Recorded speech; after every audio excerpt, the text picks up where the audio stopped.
Há tantos amigos aqui que eu não vejo, alguns que eu vejo.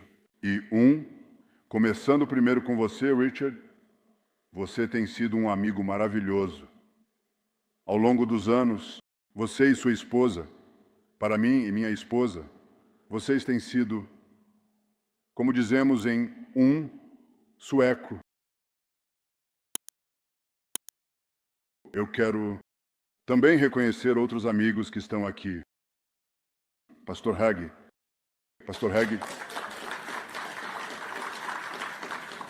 embaixador da NON, nosso embaixador na ONU, que trouxe embaixadores, e eu sei que há outros embaixadores da ONU e de Israel. Bem-vindos.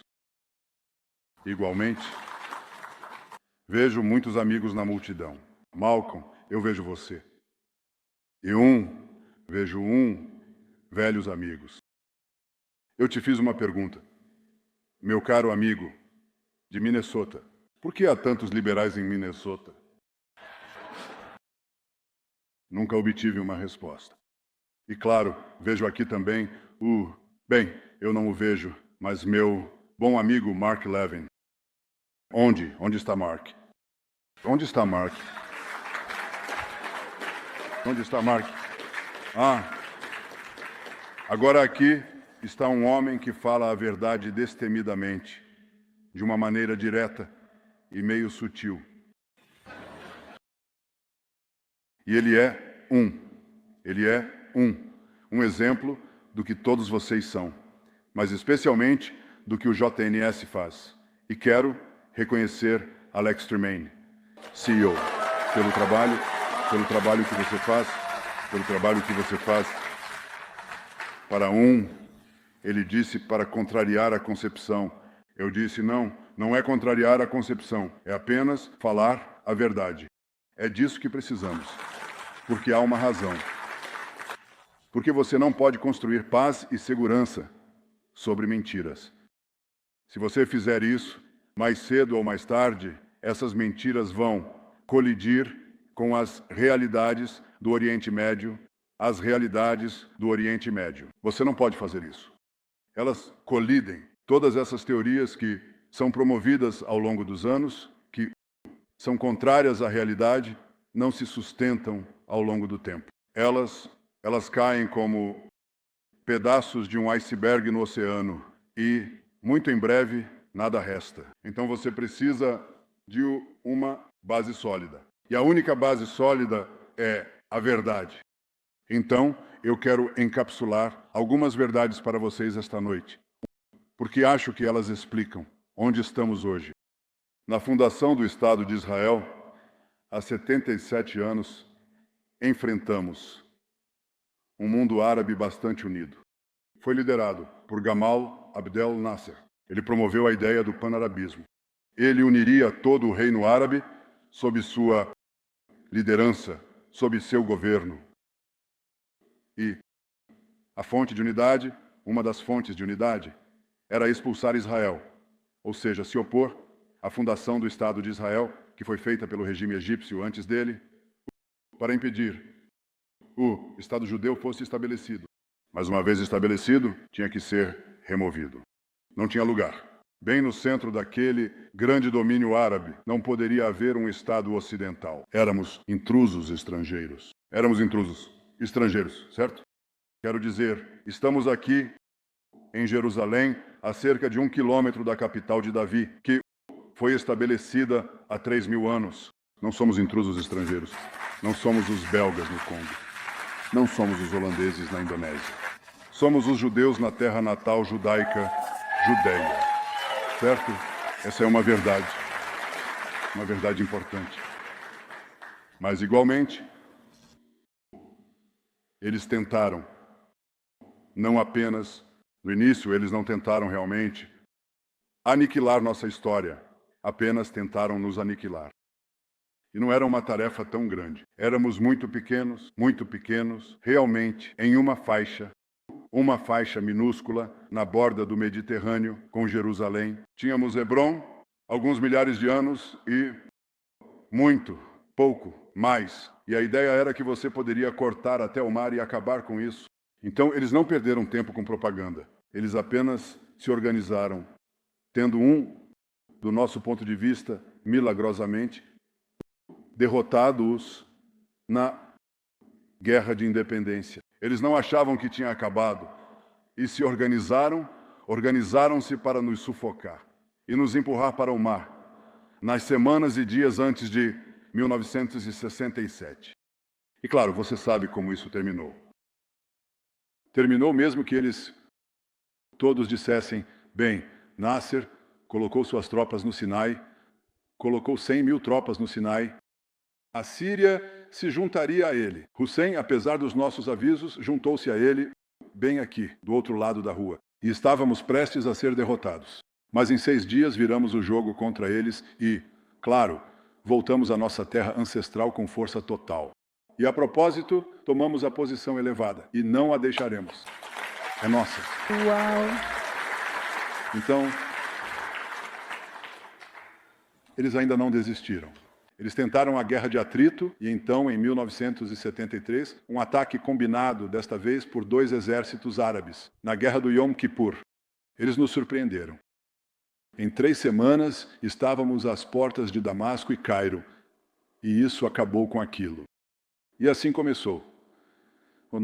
Toda essa situação onde eles nos atacaram repetidamente, criando uma situação em que o mundo árabe começou a perceber que Israel está aqui para ficar e que eles têm que se acertar com eles. E assim começamos um processo que começou primeiro com a paz em Camp David entre Begin e Sadat e mais tarde a paz com a Jordânia, que foi assinada por Yitzhak Rabin e o rei Hussein.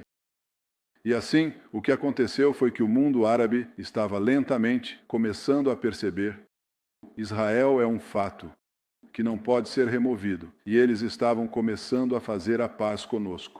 Não podíamos avançar nessa paz porque uma parte do mundo árabe permanecia resolutamente contra nós. E isso quem é? Olá? Os palestinos.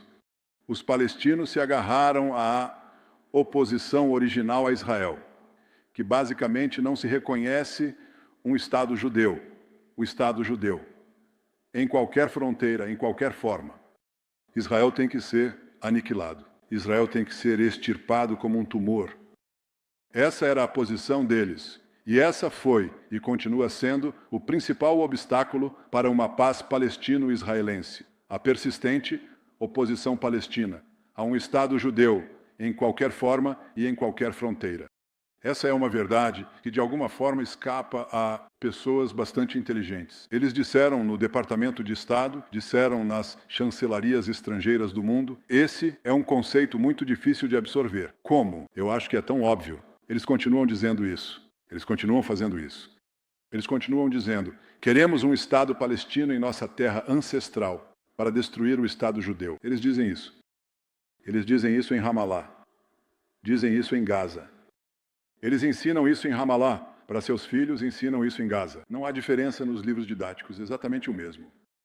Um paga para matar em Ramallah, o outro diz, e opera o TPI, e conduz guerra contra nós, guerra jurídica, e você sabe tudo isso, de cor.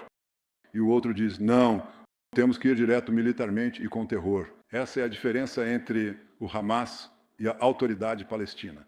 O Hamas diz, vamos destruir Israel por meio de terror e conquista militar imediatamente.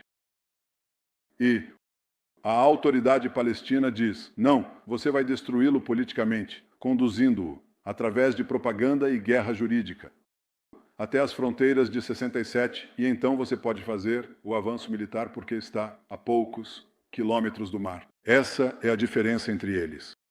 Mas a recusa persistente dos árabes, dos palestino-árabes, em reconhecer um Estado judeu em qualquer fronteira é a fonte deste conflito. Há quase 100 anos. Na verdade, 100 anos e mais, desde o Mufti, nos anos 20 até hoje. Nos anos 20, um século depois. Nenhuma diferença. Antes do estabelecimento do Estado, e isso não mudou. Após o estabelecimento do Estado. Então, a ideia de que você cria um Estado palestino e isso produzirá paz, estou dizendo isso para os embaixadores que estão aqui, todos vocês sabem disso. A ideia é uma tolice. Uau. Nada mais do que uma tolice. Nós acabamos de tentar um Estado palestino em Gaza. Vocês viram o que isso trouxe, certo? Então, estamos absolutamente claros sobre isso. Mas é importante ver o que aconteceu no resto do mundo árabe.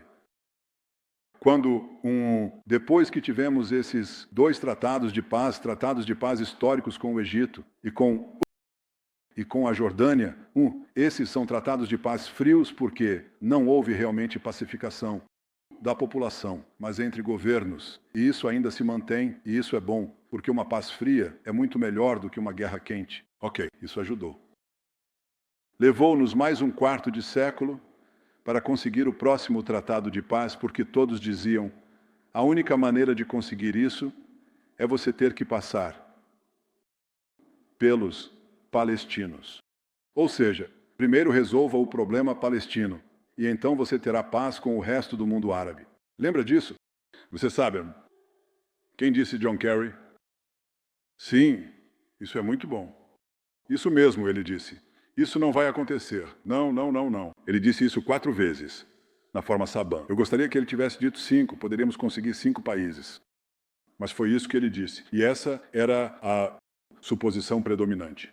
E claro, eu não pensei assim porque se tivéssemos que passar pelos palestinos, além de criar um Estado que significaria o fim de Israel, sabíamos que os palestinos não fariam a paz porque eles não querem um Estado ao lado de Israel, eles querem um Estado em vez de Israel. E assim eles nunca aceitarão a expansão da paz com outros países, porque não cederíamos aos seus ditames.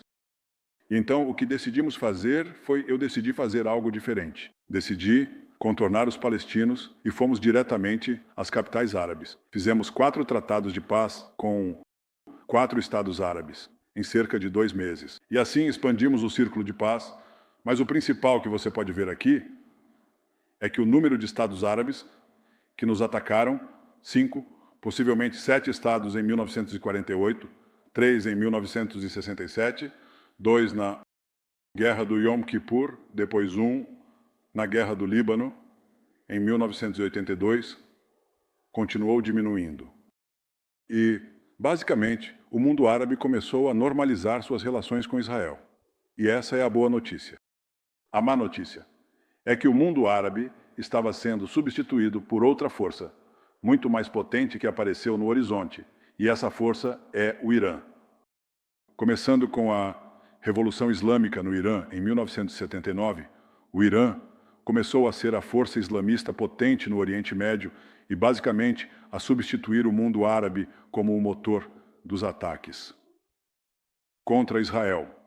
Eles estavam comprometidos em destruir Israel por uma razão simples. Eles estão comprometidos, antes de tudo, em conquistar o Oriente Médio e identificaram Israel corretamente como a única força real que se opõe a eles localmente na região, porque ninguém mais está lutando contra o Irã. Os únicos que estão dispostos a lutar contra o Irã e estão lutando contra o Irã somos nós. Os únicos que estão mantendo o Oriente Médio em ordem, em vez de colapsar diante da agressão iraniana, somos nós. Se não estivéssemos aqui, os países vizinhos colapsariam imediatamente. Não vou te dar detalhes, mas há muitos detalhes que eu poderia te dar. Mas os que não precisam dos detalhes são os iranianos. Eles sabem disso muito bem. Então, eles começaram a embarcar em uma campanha, desde o início, que basicamente tinha como alvo Israel. E não é apenas para conquistar o Oriente Médio, é para a sua ambição maior de subjugar todos os muçulmanos à sua crença fanática. Mas também, e isso está escrito na Constituição deles, mas também para exportar a revolução mundialmente. E então, o grito deles, desde o início, foi o quê? Morte a Israel, morte a América, morte a Israel, morte à América. Isso é quase uma verdade geográfica. Nós estamos no caminho deles, para seus propósitos maiores. Então eles tinham que se livrar de nós. Para se livrar de nós, eles basicamente projetaram duas formas de ataque. O primeiro ataque foi tentar desenvolver nas últimas 2 décadas armas nucleares. Falaremos sobre isso em 1 minuto. A segunda linha de ataque é algo que eles desenvolveram, peça por peça, passo a passo, que foi sufocar Israel, conquistando partes do Oriente Médio, tanto por suas próprias razões, mas também como um laço de morte ao nosso redor. E você podia vê-lo se movendo do Irã para o Iraque, para a Síria, para o Mediterrâneo e o Líbano. Eles controlam o Líbano completamente, controlam a Síria de muitas maneiras, controlam o Iraque. Então agora eles têm um contínuo, certo, até o mar. E então no sul, em Gaza, o Hamas e a Jihad Islâmica, e mais ao sul, os Houthis. E eles têm outros planos. Eles gostariam de conquistar a Península Arábica, gostariam de derrubar a Jordânia. Eles querem completar a conquista do Oriente Médio, mas o que está no caminho deles? Israel. Então, se você tem esse laço de morte, aperte o laço. E o plano que eles elaboraram é algo que ficou muito mais claro para nós no decorrer da guerra que acabamos de lutar. Você sabe que fomos atacados de forma selvagem, horrível, em 7 de outubro. Quero dizer, essas pessoas são indescritíveis, na verdade, descritíveis. Quero dizer, o chanceler Scholz, que me visitou no início da guerra, quando ele viu o filme Os Horrores e visitou os locais, ele disse que são exatamente como os nazistas. E eu disse, não, eles são diferentes. Não na intenção, não na selvageria, mas os nazistas tentaram esconder seus crimes e essas pessoas carregam câmeras GoPro. Ao vivo, sabe? Eles estão extasiados com o sangue que derramam, as pessoas que massacram, as mulheres que estupram, os homens que decapitam, os bebês que queimam. Eles estão extasiados com isso. Então eles capturaram 250 e alguns reféns, dos quais recuperamos até agora 197. E 100. 108. E desses 47 estão vivos e o restante estão mortos. Mas pretendemos recuperar o restante? Há até 24 que estão vivos. O restante está morto. Pretendemos trazer todos de volta. Mas a coisa mais importante que tínhamos que fazer era parar a invasão. O que fizemos? E enquanto parávamos a invasão e continuávamos a levar a luta para o território deles, e claro, para o Líbano que se juntou, o Hezbollah se juntou no dia seguinte. Aprendemos basicamente uma verdade simples. Aprendemos que Sinwar se precipitou. Ele se precipitou. Ele se desviou do plano que as notícias da morte tinham planejado com antecedência, e esse plano era que haveria invasões simultâneas de Gaza e do Líbano. As distâncias até o centro do país são muito pequenas, e bombardeios simultâneos de Israel, barragens de mísseis balísticos e foguetes em um país pequeno. Isso foi planejado basicamente para apagar Israel. Esse era o plano. E o Hamas não esperou.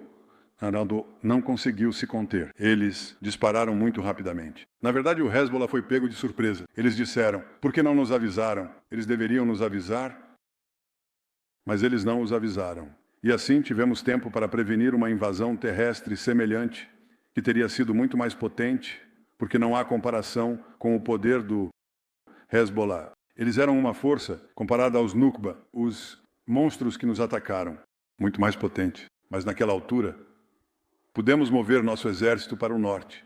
Então impedimos essa invasão. E descobrimos que Isso foi tramado. Havia um relógio no Irã que dizia que o fim de Israel em tal e tal data, e o relógio estava contando regressivamente. Mas esse era o plano. E de muitas maneiras o que aconteceu é que nós simplesmente quebramos o sol. No segundo dia da guerra, eu disse, vamos mudar a face do Oriente Médio. Primeiro tivemos que entrar em Gaza. Nossos amigos americanos que vieram aqui, e eu aprecio o fato de que o presidente Biden veio aqui no início da guerra e deu seu apoio no início da guerra. Mas eles disseram, não entrem, não façam a invasão terrestre, façam isso do ar. E eu disse, Joe, nós tentamos isso. Eu mesmo, como chefe do governo, autorizei 3 ataques, 3 grandes operações contra terroristas do Hamas, depois que eles nos atacaram. Matamos milhares de terroristas. Matamos o comandante militar deles, Jabr. Isso não fez diferença. Fez uma diferença. Isso saciou, eles tiveram que se rearmar novamente e assim por diante.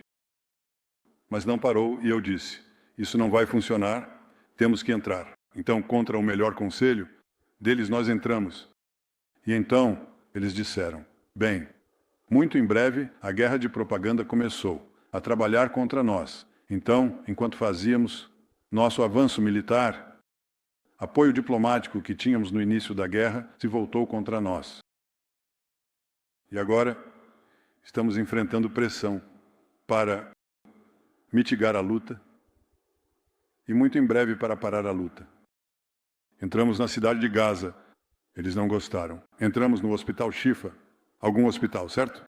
Eles não gostaram. Entramos em Khan Yunis, e então chegamos aos arredores de Rafah, e lá os americanos disseram, não entrem, não entrem. E se vocês entrarem, nós colocaremos um embargo de armas em vocês. E eu disse ao presidente Biden, olha, eu te respeito, você é o presidente dos Estados Unidos, por favor, me respeite. Sou o primeiro-ministro do único Estado judeu, estamos entrando.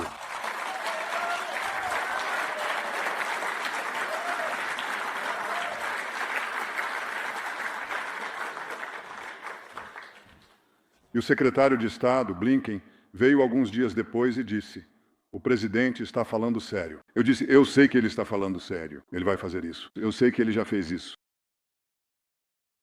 E ele disse, então, o que você disse? Eu disse, Tony, vamos lutar com unhas e dentes, se for preciso. E nós fizemos. Mas tínhamos mais do que unhas. Eu disse no gabinete que as armas cuidarão de si mesmas. Lutaremos com o que temos. Mas não sobreviveremos se Israel se tornar um Estado vassalo. Não somos um Estado vassalo. Somos o Estado independente do povo judeu. E faremos o que for necessário para nos proteger. Então entramos em Rafah. Os americanos nos disseram que não podemos entrar em Rafah porque haverá milhares de baixas. Alguns disseram 20.000 baixas. E de qualquer forma, eles não têm para onde ir. Lembra-se dessa? Certo. Bem, eu disse, eles têm para onde ir. Eles podem ir 2 quilômetros a oeste até a praia. Há uma zona segura lá. E eles foram. Em 6 dias, 1,4 milhão de pessoas que estavam se reunindo em Gaza se mudaram para a praia.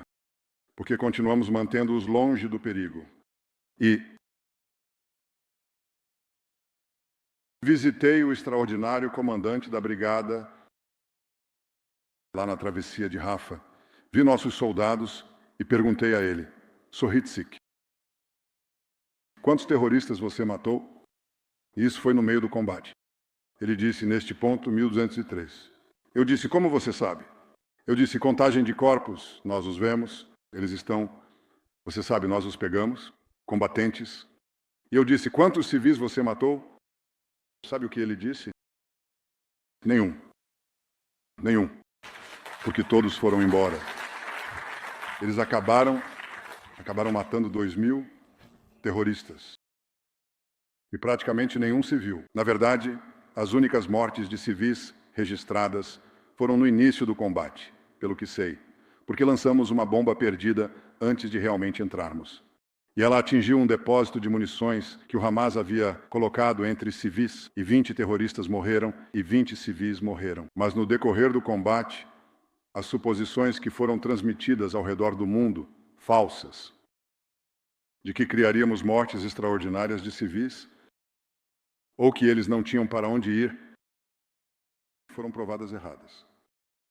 E agora temos a rota da Filadélfia, e assim cercamos Gaza, mantemos o perímetro dentro de Gaza, no corredor da Filadélfia. O mar está do outro lado, então eles não podem contrabandear armas agora. Eles não podem fazer nada sobre isso. Tendo feito isso, tendo destruído a maioria dos batalhões organizados do Hamas, eles ainda têm remanescentes, eles ainda lutam lá e nós ainda temos um trabalho a fazer. E a única razão pela qual não estamos fazendo isso em um tempo tão curto é por causa dos reféns. Caso contrário, já teria acabado há muito tempo. Mas, no decorrer de fazer isso, o que é um batalhão? Um batalhão significa que há um chefe do Hamas e ele diz, atacar. E 100 pessoas saem dos túneis e atacam, e quando você destrói um batalhão, 3 pessoas saem, 2 pessoas saem. Infelizmente, um atirador de elite pode sair, mas não há uma estrutura militar organizada. Então, tendo feito isso, tendo removido a ameaça de invasão de Gaza, ou a ameaça de ataques sérios de foguetes de Gaza, tendo também eliminado o Sinor, lembra dele? Lembra do Def? Lembra da Ania? Tendo nos livrado deles, viramos para o norte.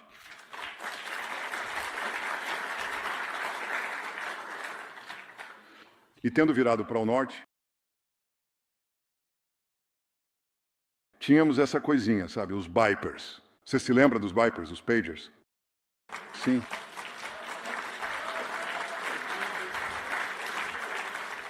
Então tivemos um pequeno debate, sabe? Deveríamos usar os bips e algumas pessoas disseram, temos que informar os americanos. Eu disse não. Não. Nós não fizemos. Porque, quero dizer, eu não leio o New York Times com frequência, mas por que dar a eles a vantagem? Quero dizer, estaria na rede deles. Seria, sabe, isso. Não faz sentido. E depois dos pagers, tivemos que aumentar um pouco os pagers. Porque decidimos que iríamos para o Líbano, em outubro. Por que outubro? Bem, obviamente porque é um mês antes de novembro.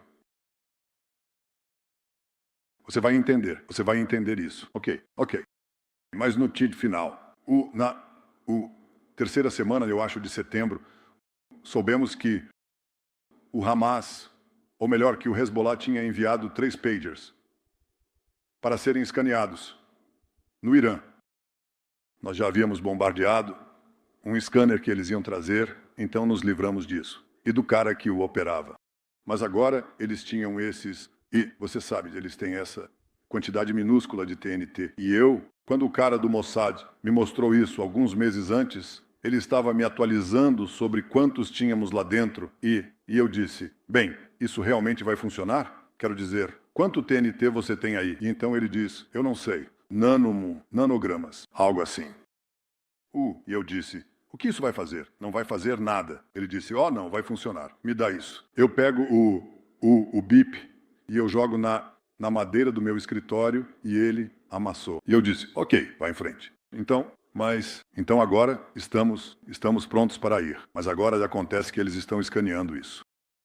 E eu aprendi que eu estava louco. Eu disse, o quê? Por que você não me contou isso? Bem, aconteceu há alguns dias. Bem, quanto tempo leva para eles fazerem isso? Pode levar um dia. Eu disse, bem, temos que fazer isso imediatamente. Então fizemos isso. E isso significou que trouxemos o choque e pavor, o início da grande campanha no Líbano. Nós adiantamos isso em cerca de 3 semanas, enquanto o exército estava se preparando, deveria se preparar nessas 3 semanas. Para a guerra, certo? E eles não tiveram tempo. Então agora dissemos, ok, tendo feito isso, por que vocês não preparam uma guerra? E eles fizeram. E eles voltaram alguns dias depois e me deram 3 opções. Uma é não fazer nada, esperar, ver o que os beepers fazem. A segunda, porque sempre quisemos tirar o Hezbollah da batalha. Eu não achava que era uma boa ideia simplesmente deixá-los intactos, mas essa era a opção 1, que eles realmente não queriam dizer. A opção 2 era conquistar a Bulgária. Algo assim, sabe? Uma tarefa impossível. É assim que eles fazem essas coisas. E a opção 3 era uma espécie de uma mistura de posto de comando aqui, posto de comando ali. E eu disse, bem, vamos ter a opção 4. E a opção 4 era direcionada ao míssil e ao míssil balístico. Armazenamento, equipe principal, estoque principal que Nasrallah havia construído ao longo dos anos em casas particulares, porque ele estava contando com o fato de que não atacaríamos casas particulares. E ele estava certo. Nós não atacamos ao longo dos anos, mas estabelecemos um objetivo para o exército. Ataquem essas casas, mas retirem a população. E eles voltaram, 48 horas depois, com um plano brilhante. Plano brilhante, brilhante. Eles tomaram o controle da televisão e rádio libaneses. Você consegue imaginar? Se você é um... Esta é a ideia de dizer a você. Se você é um residente de... Você sabe, saia, porque eles tinham um míssil em cada garagem e um foguete em cada cozinha, e eles abriam o telhado, bup, saía e assim por diante. Isso foi feito. Então, em 6, 7 horas, destruímos a maior parte, não tudo, mas a maior parte, das principais armas direcionadas contra nós, que Nasrallah havia construído ao longo de 30 anos.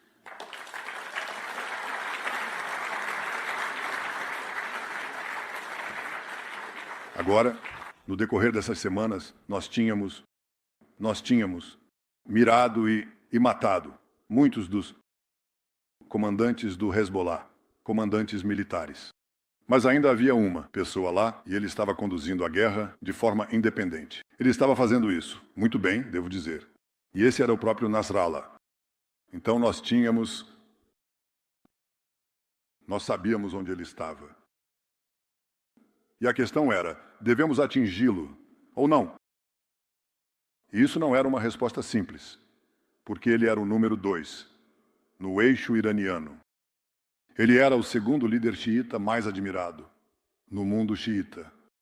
Ele era o filho amado de Khamenei, sabe?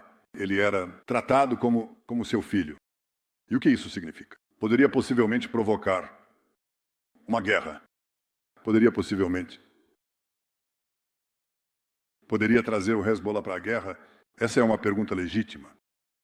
Então, quando discutimos, e eu tinha recebido algumas informações, eu tinha recebido um grande relatório de inteligência, e eu li. Era sobre Nasrallah. E eu li de novo. 80 páginas. Eu li primeiro, li de novo. E eu disse, ele tem que ir. Eu estava particularmente impressionado. Espere. Ele ainda não foi. Espere. Eu estava particularmente impressionado pelo fato de que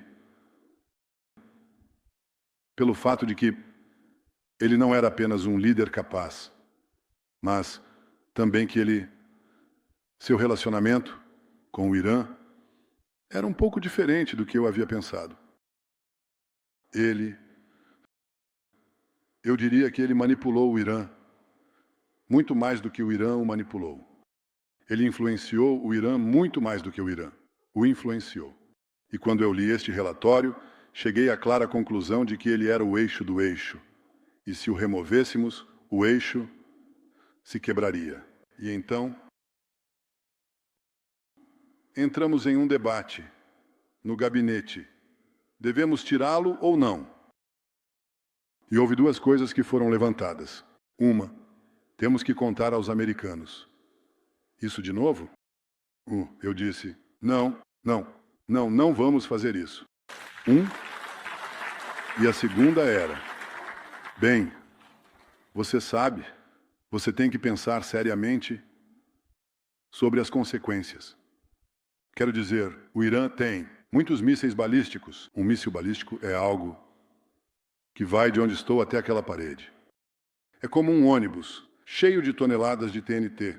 E você tem muitas centenas desses e eles cairiam sobre Israel e causariam sérios danos. Então você não podia simplesmente descartar isso. E então a questão era, você faz ou não faz? Bem, eu parei. Reunião do gabinete. Continuou por um bom tempo.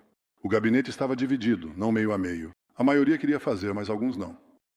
E o escalão superior estava hesitante. Eu podia ver isso. Então eu chamei o ministro da Defesa e então o chefe do Estado-Maior para uma sala separada e disse: olha, a questão americana está fora de questão. No máximo, poderíamos informá-los, você sabe, quando os aviões estiverem a caminho. Dar-lhes a cortesia. Mas não vamos contar a eles. Mas quero pensar sobre o que você está dizendo e voltarei a falar com você. E houve um verdadeiro suspiro de alívio ali, porque você sabe, estou indo para os Estados Unidos para fazer um discurso na ONU. Eu estava a algumas horas de fazer um discurso, então eu ficarei na ONU. Naquela época, tínhamos informações de que Nasrallah provavelmente iria para outro lugar, ao qual não tínhamos acesso. Então isso resolveria esse dilema. O que eu acho que eles não sabiam é que eu tenho o que se chama de Air Force One. É realmente força aérea, menos um. Um é meio dilapidado, mas é muito funcional, porque tem uma cama e uma linha. Segura. Então eu dormi por algumas horas, 2 horas, levantei, abri o telefone e chamei os chefes e disse: ok, tomei uma decisão, vamos eliminá-lo. E peço que vocês convoquem o gabinete por uma linha telefônica quando eu chegar a Nova York. Cheguei a Nova York, fui para o Regency Hotel. Quero dizer, tenho certeza de que já houve muitas conversas importantes no Regency Hotel, mas não acho que houve algo como isso. E tivemos uma reunião de gabinete no Regency Hotel e decidimos sobre o ataque. Eu ainda tinha que escrever meu discurso. O que eu faço? Que tédio. Então passei a noite escrevendo o discurso, mas também usando 2 outros telefones para garantir que os aviões decolassem. Você sabe, que a logística estivesse certa. E fui dar o discurso. E logo após o discurso, eu estava me encontrando com alguns jornalistas israelenses. Eu não faço isso com muita frequência. E não faz sentido. Meu secretário militar entrou e me entregou uma nota com uma palavra mutza. Feito.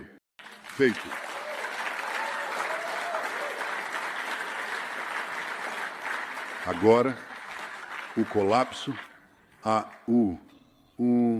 remoção de Nasrallah realmente quebrou o eixo. Foi um golpe terrível. Algumas pessoas são insubstituíveis. E até agora ele tem sido insubstituível. E assim, ao desferir esse golpe no Hezbollah, também desferimos um golpe em Assad, porque Assad estava contando muito com Nasrallah. Ele não estava contando com seu exército. Durante a Guerra Civil, toda vez que ele se metia em problemas sérios, Nasrallah enviava milhares e milhares de combatentes para ajudá-lo. E agora não havia ninguém para enviar os combatentes. Então havia uma abertura, obviamente, que o Al-Assad usou. Eles não entenderam. Como é que eles estão chegando em todos os lugares onde não há ninguém para lutar? E eles continuavam se movendo de cidade em cidade com a total bênção. Essa é uma palavra diplomática da Turquia. Mas o Irã entendendo que incrível, quero dizer, o investimento inacreditável no acesso. Este é o acesso. Você tem que ter continuidade para abastecer o Hezbollah. E isso estava indo por água abaixo, e então eles tiveram que resgatar Al-Assad. E o que eles fizeram foi, o que eles queriam fazer era enviar 1 ou 2 divisões aerotransportadas para ajudá-lo. E nós impedimos isso. Enviamos alguns F-16 para alguns aviões iranianos que estavam fazendo algumas rotas para Damasco. Eles voltaram, então, sem qualquer apoio do Ocidente e qualquer apoio do Oriente, o regime de Al-Assad colapsou. E só para garantir, nós destruímos 90% dos armamentos do exército deles. Então, melhoramos um pouco nossas posições, como tomar o cume das montanhas Hermon, um lugar muito bonito. Foi isso que fizemos. Então, de fato, se você resumir tudo o que eu disse até agora, o que fizemos foi, tivemos paz com o mundo árabe, o Irã surgindo, o Irã colocando uma corda em nosso pescoço e Israel virando o jogo contra eles de uma situação onde, em 7 de outubro, as pessoas pensavam que Israel estava condenado para tornar Israel o país mais poderoso da região em um tempo muito curto. Nós conseguimos fazer isso por causa da incrível coragem de nossos soldados e nosso comandante. Incrível. Simplesmente incrível.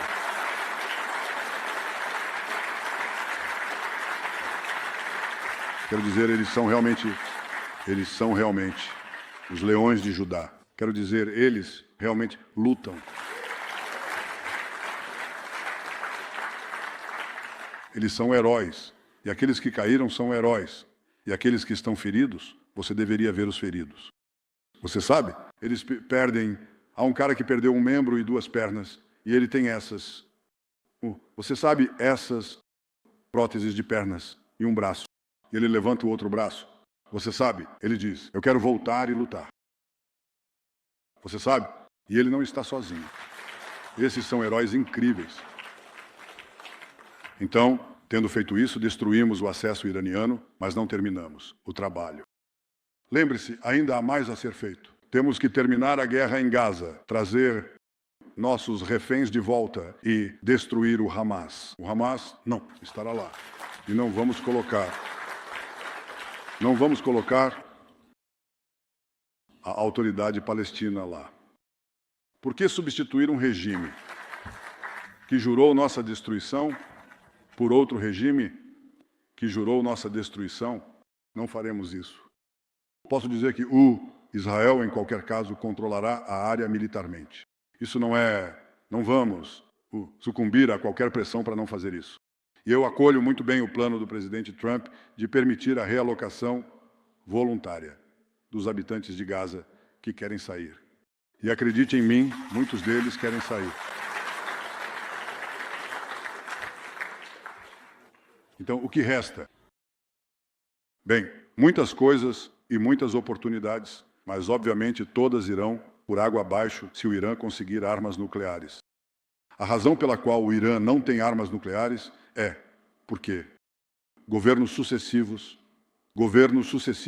sob meu primeiro-ministro lideraram ações sucessivas que eu não vou discutir aqui com o mesmo, perdoe-me, com o mesmo detalhe ao longo dos anos. E isso os atrasou cerca de 10 anos de onde pensavam que estariam.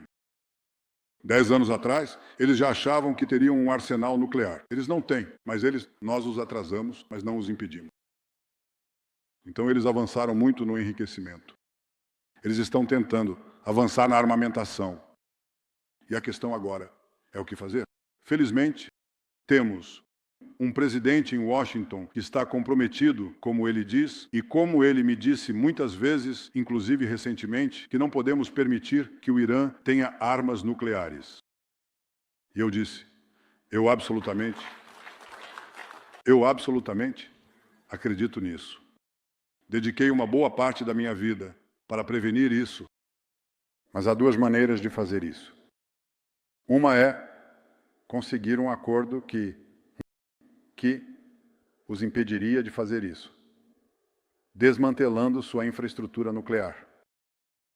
Você tem que desmantelar a infraestrutura nuclear deles, e isso significa não que eles não irão enriquecer urânio, mas que eles não terão a capacidade de enriquecer urânio, o que significa que você destrói as centrífugas, remove, é claro, o material nuclear que eles já enriqueceram.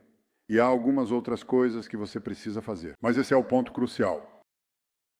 O verdadeiro acordo que funciona é um acordo que remove a capacidade do Irã de enriquecer o urânio para armas nucleares. A propósito, as únicas razões para enriquecer urânio são para ter armas nucleares.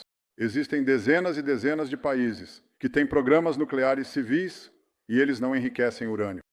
Então, o Irã está constantemente pensando, bem, temos que encontrar uma razão para estarmos colocando essas coisas em bunkers sob montanhas.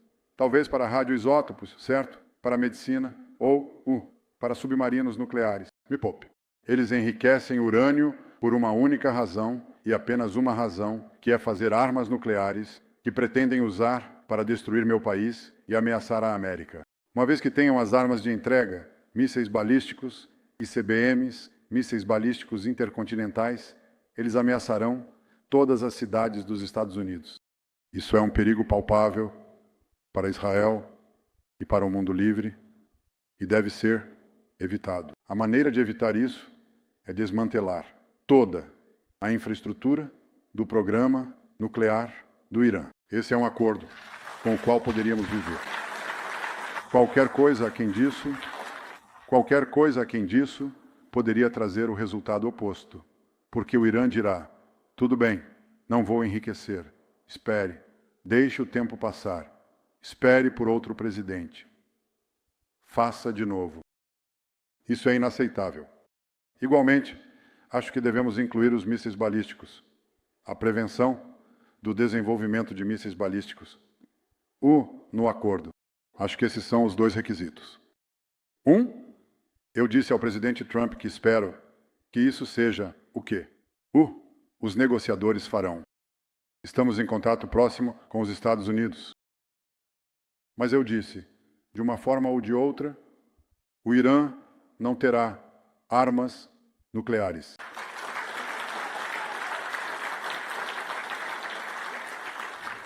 Então, temos uma guerra em 7 frentes, que na verdade é uma guerra em uma frente com o Irã e seus proxies. Apreciamos o fato de que os Estados Unidos estão tomando medidas contra os Houthis. Muito importante. Agradecemos a ajuda que estamos recebendo dos Estados Unidos. Armas estão chegando. É importante. Compartilhamos os mesmos objetivos. Mas temos que garantir que o Irã não obtenha armas nucleares. Um mau acordo é pior do que nenhum acordo. Precisamos de um bom acordo. E o único bom acordo que funciona é um acordo, como o que foi feito com a Líbia, que removeu toda a infraestrutura. Posso te dizer? Bem, você deveria aplaudir isso. Esse é o ponto principal. Temos outra frente. Chama-se Estado Profundo. Você já ouviu falar disso? Não. Você está falando sobre o Estado Profundo na América. É muito raso, é uma poça. O nosso é profundo como um oceano. Embora seja... Alguém disse que é um esteto profundo, mas é um estado profundo. É um estado profundo. É muito profundo. Ele ameaça a democracia. Ele abroga os direitos dos cidadãos de escolherem seu governo que fará suas próprias decisões, suas próprias nomeações. Isso precisa ser, obviamente, resolvido, mas temos que entender que há outra ameaça no horizonte e com isso vou terminar, porque acho que isso se relaciona com o que o JNS está fazendo e fazendo tão habilmente. E isso é perfurar as mentiras. As mentiras são disseminadas na América por uma campanha sistêmica que é financiada, organizada por governos, por ONGs, que também são financiadas por indivíduos muito ricos. Há muitos turistas na América. Sim, muitos turistas. Há muitos turistas em Israel também. Então, o que eles fazem? Eles pagam influenciadores. Eles usam as redes sociais de uma maneira muito sistêmica para atacar os apoiadores de Israel. E não estou falando apenas dos apoiadores de Israel à esquerda. Estou falando dos apoiadores de Israel à direita. Isso é uma ameaça palpável ao nosso futuro. Não pedimos que outros lutem por nós. Não pedimos botas no chão, mas pedimos esse apoio. Esse apoio significa que o Conselho de Segurança da ONU não faz resoluções vinculativas contra Israel. Significa que Israel não é sancionado, não é sufocado pela comunidade internacional. E esse apoio está sendo ameaçado pela campanha sistêmica de opinião pública. E se há uma coisa que precisa ser feita, é revidar. É isso que fazemos. Temos que revidar. E você revida. Você revida com a verdade. Então peço que continuem a lutar pela verdade. Todos vocês fazem isso de uma forma ou de outra. Vocês devem fazer isso. Bem, devem fazer mais, mais, mais e mais. Porque aprendemos na longa história do nosso povo que se alguém diz que quer te matar, acredite neles. E essas pessoas que querem nos matar agora contam com o apoio de jovens americanos que apoiam nossos assassinos e estupradores e nossos potenciais destruidores, tanto quanto nos apoiam. Isso tem que ser revertido. Tão rápido quanto surgiu, pode desaparecer.